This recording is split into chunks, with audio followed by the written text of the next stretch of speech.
to another one of our regular Friday sessions now, where we discuss essays and lectures by Dr. Leonard Peikoff, the world's foremost authority on objectivism, the philosophy of Ayn Rand.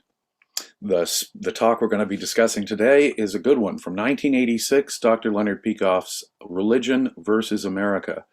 It was a speech first delivered in 1986 at Boston's prestigious Ford Hall Forum, and it was reprinted in the Objectivist Forum. Dr. Peikoff begins this with a very, very dramatic line. There is a specter. He cribs from Karl Marx in order to do it. There is a specter haunting America, and the specter is religion. And he, to provide context here, points out that what he's responding to is the new right of the 1980s, created by Ronald Reagan. And he refers to it very briefly because he can rely on the headlines that everyone has fresh in their mind at the time. But let me just take a minute here to explain the historical context in which Dr. Peikoff delivered these remarks. Ronald Reagan was elected President of the United States in 1980, making in part a very famous alliance with a group called the Moral Majority, led by Jerry Falwell and certain Protestant fundamentalists. But it was also, in effect, an ecumenical alliance of the new right, which joined in with conservative Catholics like William Buckley, with conservative Jewish groups of the Commentary magazine variety at the time. And they were critics of the direction that America was heading in. They had noted, for example, the extremes on the nihilistic left, the drug-taking, anti-value mysticism, if you will, of the hippies, which rejected values as such in many cases, and certainly rejected the value of the United States across the board. Sort of the left hating of America was itself grounded in a kind of subjectivist mysticism of a different variety, but was nonetheless nihilistic and completely shorn of any values. There were no values, in effect, that were objective, according to the new left. And the new right responded, for good reasons, that what America lacked was values, moral values. And their proposals, however, just to create a little historical context here, were absolutely frightening to Dr. Peikoff. Some of these were clearly the worst kind of violations of individual rights one can imagine. The religious figures from the Moral Majority and some of these new right groups were demanding that, for example, creationism be taught in public schools alongside biology. They were insisting that school prayer be returned to the schools, and these were serious proposals at the time. Although the Supreme Court had 20 years earlier said that school prayer in public schools led by a teacher was an establishment of religion and a direct violation of the United States Constitution, nonetheless figures on the right wanted religious instruction to start coming into public education by means of teacher-led prayers, for example, general ecumenical prayers that discussed our subservience and acknowledged and discussed our subservience to God. More than that, much worse than that, they came in, still worse than that, with overt policies that would trample on basic individual freedom and rights, starting with, of course, abortion rights. Ayn Rand herself very much opposed Ronald Reagan and the Moral Majority because of their harsh stance on abortion. They wanted to ban all abortions, including in the first trimester, depriving women of a basic fundamental right, in my view, which again the Supreme Court had already acknowledged for years in their controversial decision Roe versus Wade. Or give you another example. The Supreme Court had, just a few years before Dr. Peikoff made this speech, upheld the state of Georgia's Sodomy Law, which directed against homosexuals. It, however, forbade any oral or anal sex of any kind, even between married couples. And the United States Supreme Court, citing biblical authority, upheld Georgia's sodomy law, and in fact, sex laws which would regulate the private sexual behavior of adults and in the process citing religion as the justification. So at the time that Dr. Peikoff was talking here, the New Right was making aggressive proposals. They seemed to be having an effect on the Supreme Court in curbing its direction, which had been in favor of individual freedom in many cases. Fortunately, since then, of course, Bowers versus Hardwick, the case upholding the Georgia Sodomy Law, has been overturned in a more recent case, Lawrence v. Texas. But America hasn't really improved all that much, as we'll get to in a minute. But in the context in which Dr. Peikoff is talking, the New Right was proposing some very, very scary new ideas that would limit individual freedom. Very un-American ideas, as Dr. Peikoff saw them. And that's really the point here. Is the New Right and its embrace of religion really the way to defend American values, as so many conservatives believe? Was it the correct response to the nihilism of the drug-taking hippie left that hated America so? No, it is not. It is just one form of mysticism versus another form of mysticism. Religion is a worldview. Religion is a philosophy. It contains implicit ideas about metaphysics, epistemology, and ethics, and those necessarily have consequences. And so in order to know what we're talking about, we first have to understand what America is, not just religion. America was, in effect, the first scientifically formulated nation in human history. The first nation, the nation of the Enlightenment, as Dr. Peikoff so eloquently described it in his book, The Ominous Parallels, which I highly, highly recommend. It was the product of the latest Enlightenment thinking, philosophers like John Locke. It was based on reason, the potential of humanity to be rational. For freedom itself rests on a certain view of human nature, that human beings are capable of governing themselves. As Thomas Jefferson so eloquently put so many times, it is said that men are not able to govern their own lives. But if this is true, then have we found angels in the form of men who are worthy and able to govern us? Jefferson said many times and in many forms. No, freedom requires basically the idea that human beings are rational and can bring order to their own individual lives and are capable of self-government. It is this view of man as a rational being that alone can justify freedom, and that in fact was the philosophical base of the American Revolution and the American government. The United States government represented for the first time a secular government.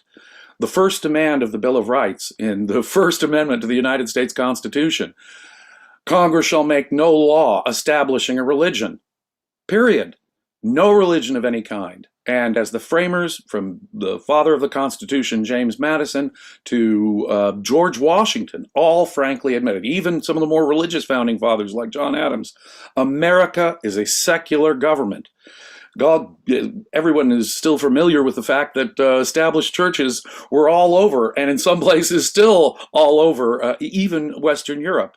As the power of those religions is diminished, nonetheless, for example, Great Britain still has a hereditary queen appointed by God and an official church, the Church of England, the Anglican Church, as its moral justification. The United States, in effect, was the first secular nation in the world, founded to create a government that would conform to human nature. It began with the idea that all men are created equal, that there are no special human beings like kings and priests who have some special insight or some special appointment from heaven to tell us right from wrong. Again, it relies on the power of reason in governing individuals' lives, that human beings are capable of rationality and are capable of governing their own lives. As he reviews the history of the American Revolution, he correctly observes that at that time, America was, in effect, retreating fast from any kind of religious worldview. We're all familiar, for example, with Thomas Paine. Many of us familiar with Thomas Paine's Age of Reason. He was one of the great popularizers of the defense of the American Revolution. Or Thomas Jefferson, who was himself a New Testament scholar. When he did his own Greek translation of the New Testament, for example, he cut out all the miracles. Cut out all the miracles. As Peikoff quotes in this speech, Thomas Jefferson, in a letter to his nephew, even urged his nephew to fix reason firmly in her seat and call to her tribunal every fact, every opinion, and only believe in God if reason conforms to it. Because even if there is a God, he would much prefer your homage to reason than to blindfolded faith. This was the attitude of the time. And in fact, it had an ethical component, not just an epistemological component about the power of reason and the power of science to bring order and to our lives, to inform us about rights and the proper way to live, but even a secular earthly point. One of the most fundamental rights declared in the Declaration of Independence is the right to pursue one's own happiness. Happiness here on earth was the goal of the founding fathers. Not getting into heaven, not appeasing and propitiating some God, not obeying God, but happiness here on earth. An implicitly egoistic motive was built in to the very framework of America's moral foundation. And so rights were conceived of as properties of the individual by his nature. That was the idea that founded America. And of course, every single one of those ideas represents the retreat of religion in culture. And in this way, the United States was in effect the nation of the Enlightenment. In fact, one can look at the entire course of human history from this perspective. In those periods of time where people were relatively free, that is what liberated the human mind. We can go back to the Greco-Roman world, Greece with its independent city-states and its attitudes, for example, was the first breakthrough in the power of reason, the discovery of the power of reason. The Greeks discovered philosophy and made the first moves towards rational, secular science that would understand the world by means of reason. They were in love with this world and not a supernatural dimension. As Peikoff points out, even in Homer, the ghost of Achilles declares to Odysseus that he would rather be a slave on earth than be the king in the underworld.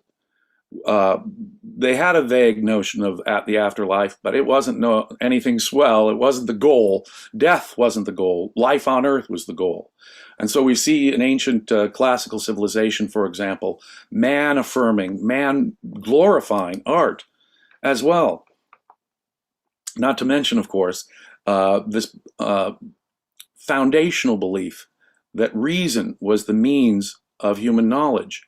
And they too were all implicit egoists. Even Plato, Aristotle said happiness, in effect, was a full sense of happiness was in fact the goal of ethics, the goal of morality. Even the later Stoics, who began to retreat a little bit, believed that the avoidance of pain or the achievement of pleasure was the goal in life. The Greco-Roman world was implicitly egoistic, earthly, had an exalted view of humanity, and all of this emanated from their belief that reason was competent. Of course, the classical world did not last. It fell apart. It fell apart because of the rising impact of religion, of mysticism.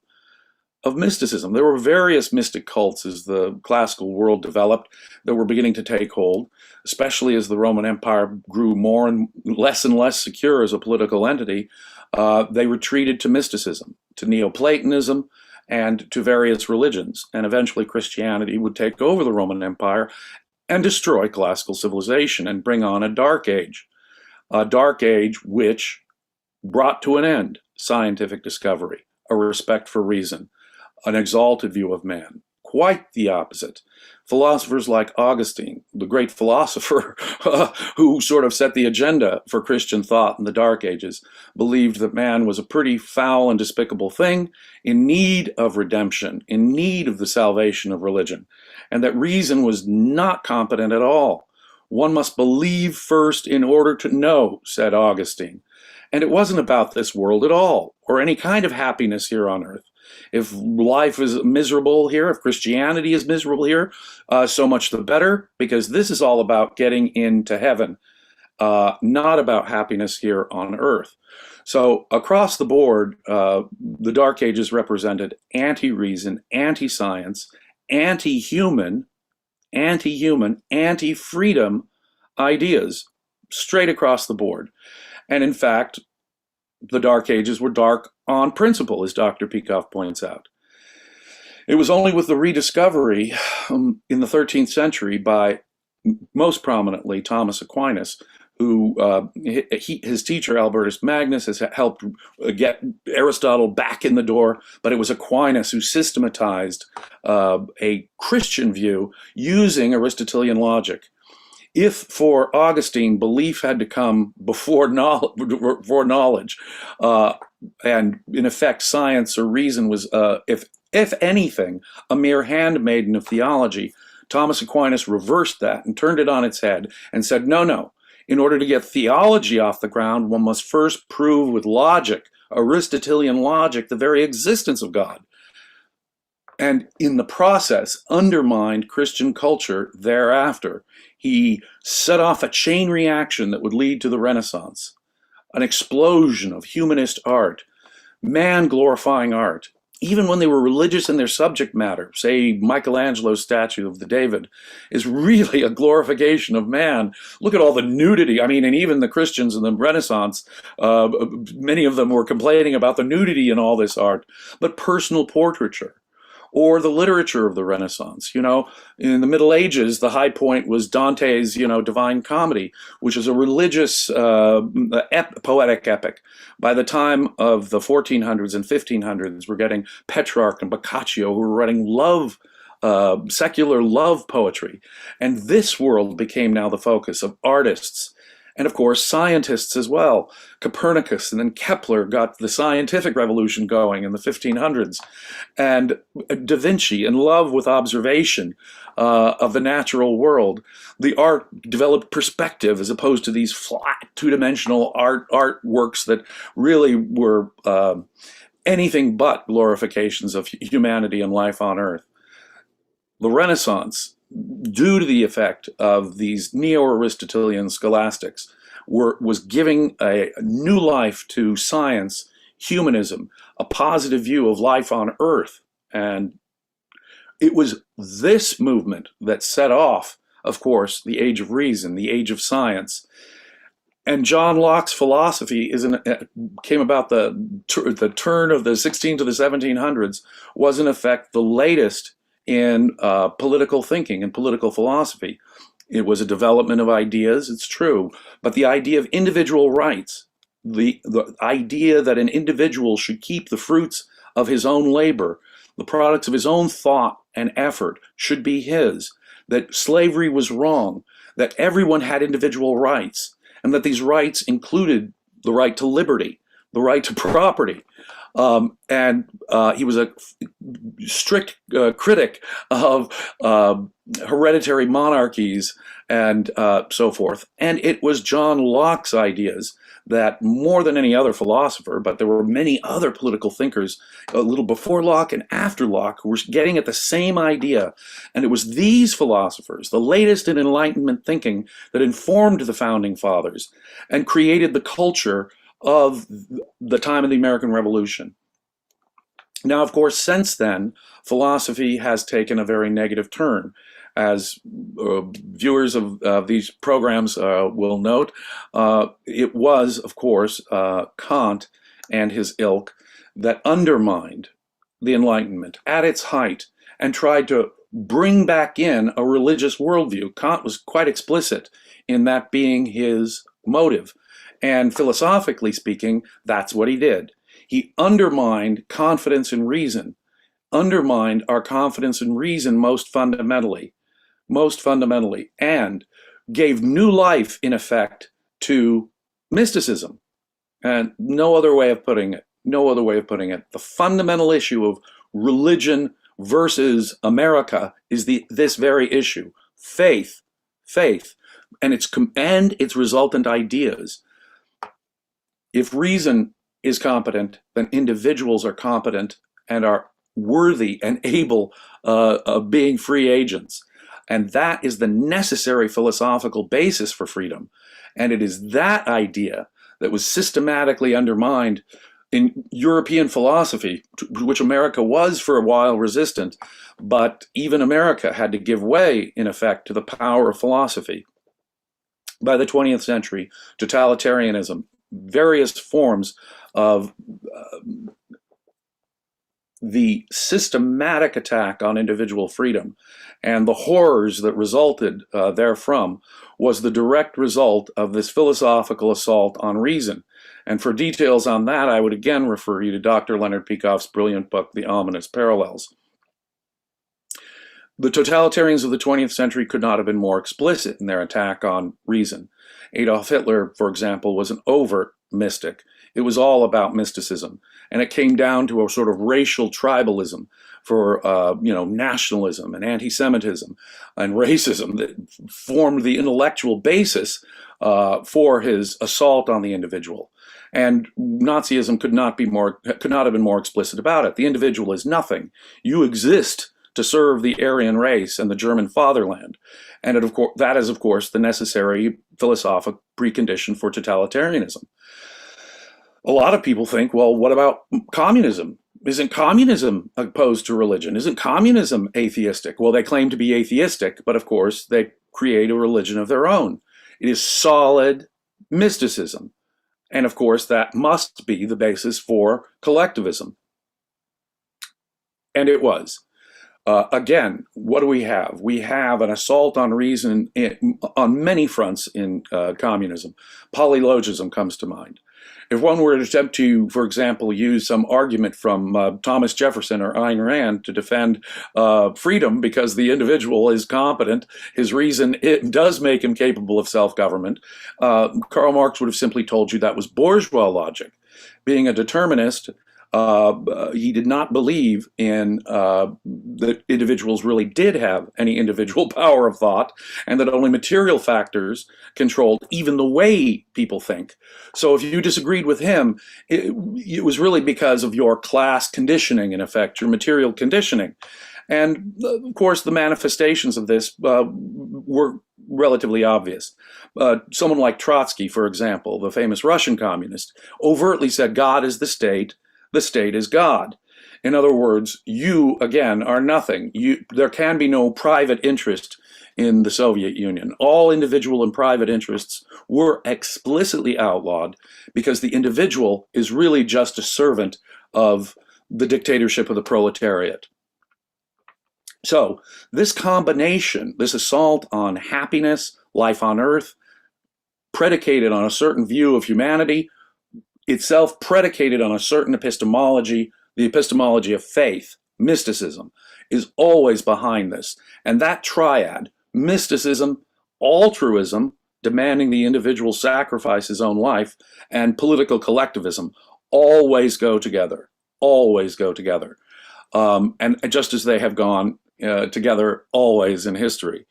So when conservatives, for example, say that America needs religion, to respond to the nihilistic effects of modern philosophy, particularly those coming, say, from the left, they are simply offering another form of irrational mysticism, one that has contempt for this earth, contempt for the capacity of the individual, and must necessarily result in more government controls, the very sorts of controls that the New Right was then in the 1980s proposing.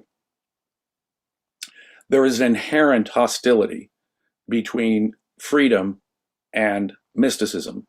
Faith and force go together. Once human beings no longer have the capacity to persuade one another, if logic cannot be the arbiter of our disputes, if people cannot be free to use and exercise their own individual judgments, then of course, free to use their own individual judgment, then of course there is no reason for freedom. Freedom is in fact only possible to beings who are rational. For faith, in effect, says it's my feelings versus your feelings. There is no logical resolution. And when there is no logical resolution, when it comes down to your feelings versus my feelings, the only arbiter is a club or a gun. And the government's imposition of such force is good force, is necessary. We are, as Christians say, these corrupt beings who need to be controlled. And if we are these unworthy beings in desperate need, sinners in desperate need of redemption, freedom is not our appropriate state.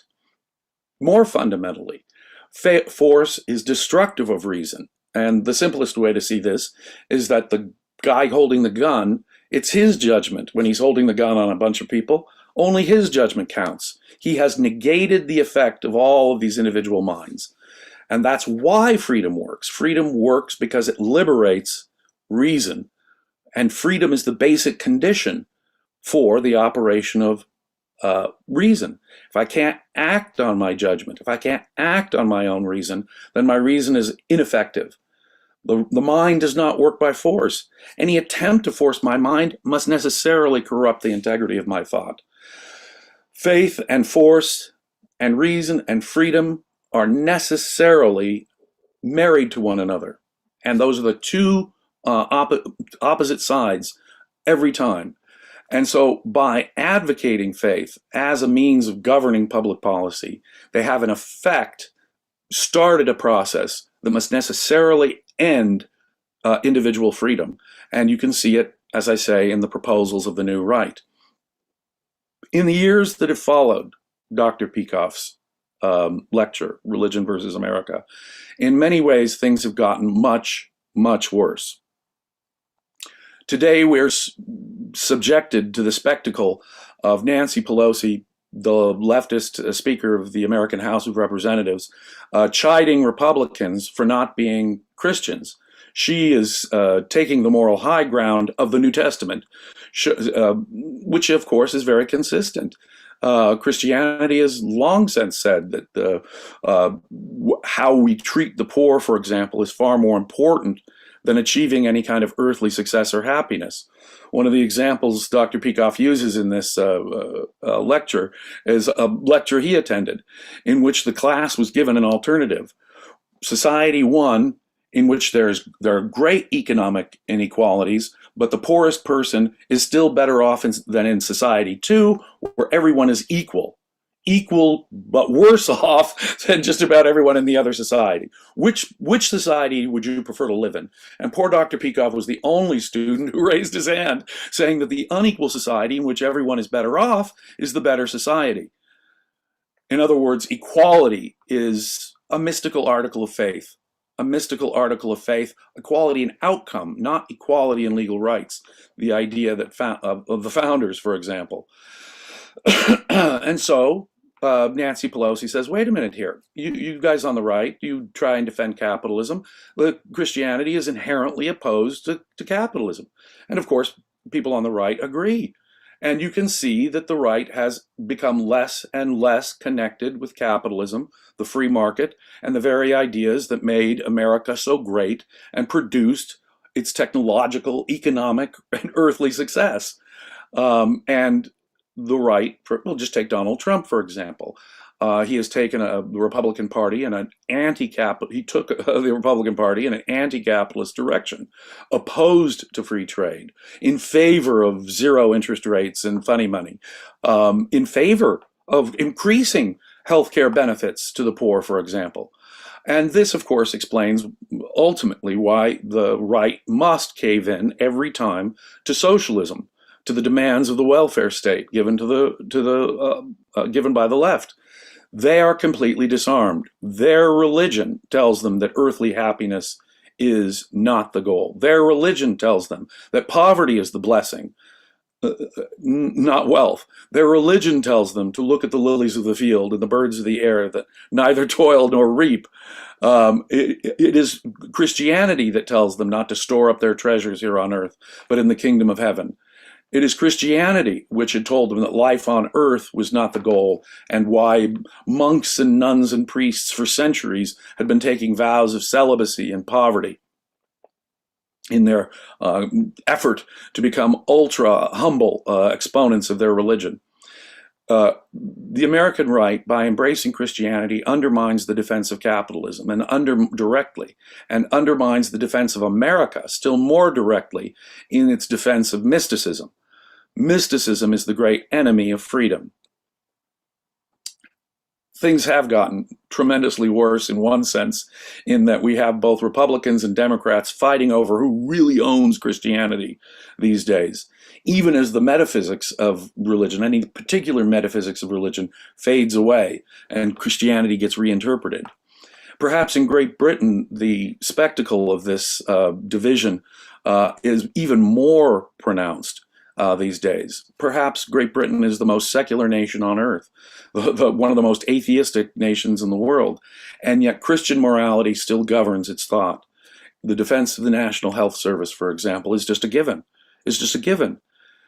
By a secular nation, which has largely overcome the metaphysics of Christianity, is still mired, deeply mired in the ethics of Christianity, which almost goes without question, even in the United Kingdom in the 21st century.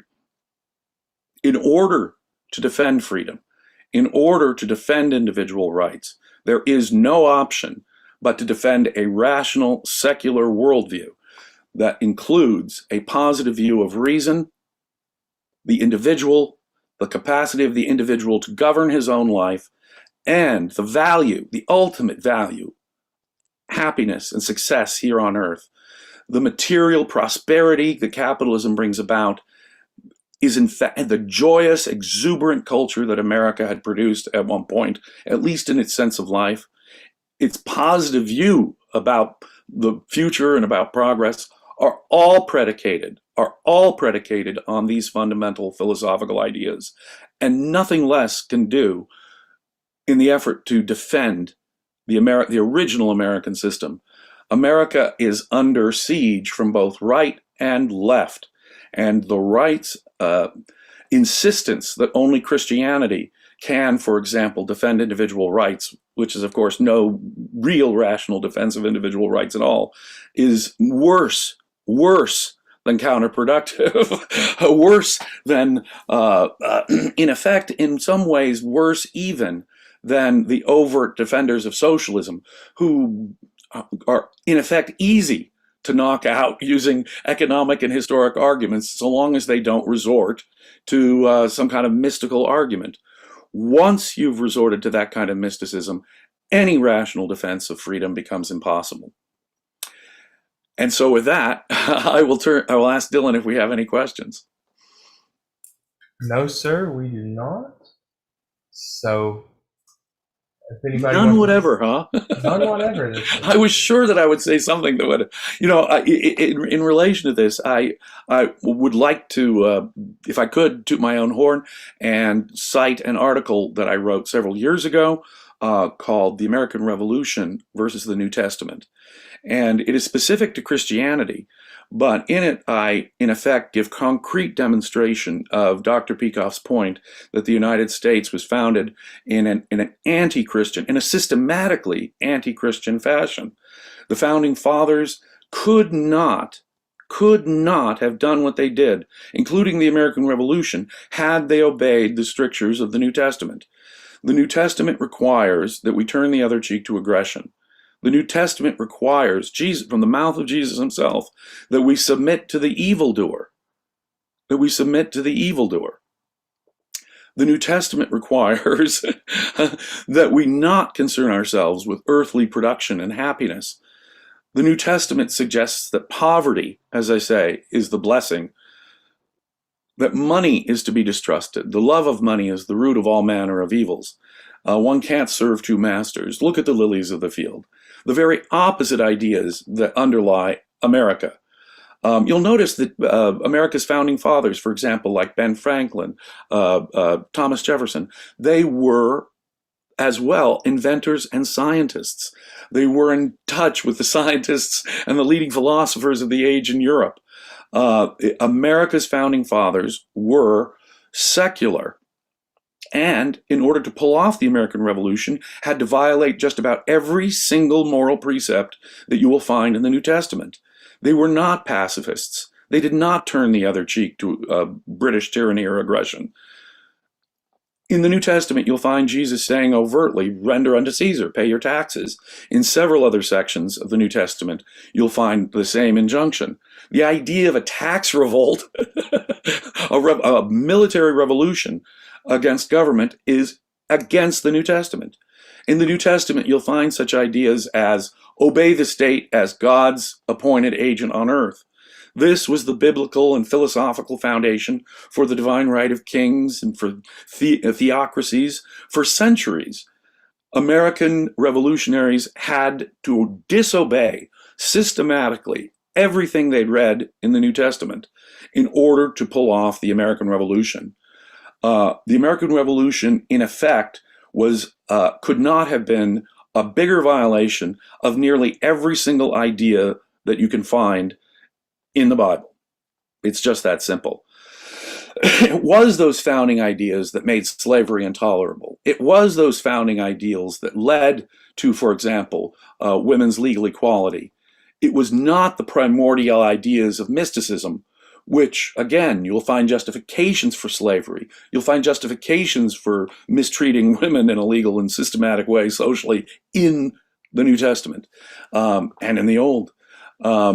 Religion cannot serve some thousands of years old primitive ethics based on sheer mysticism cannot defend the first secular government created in human history.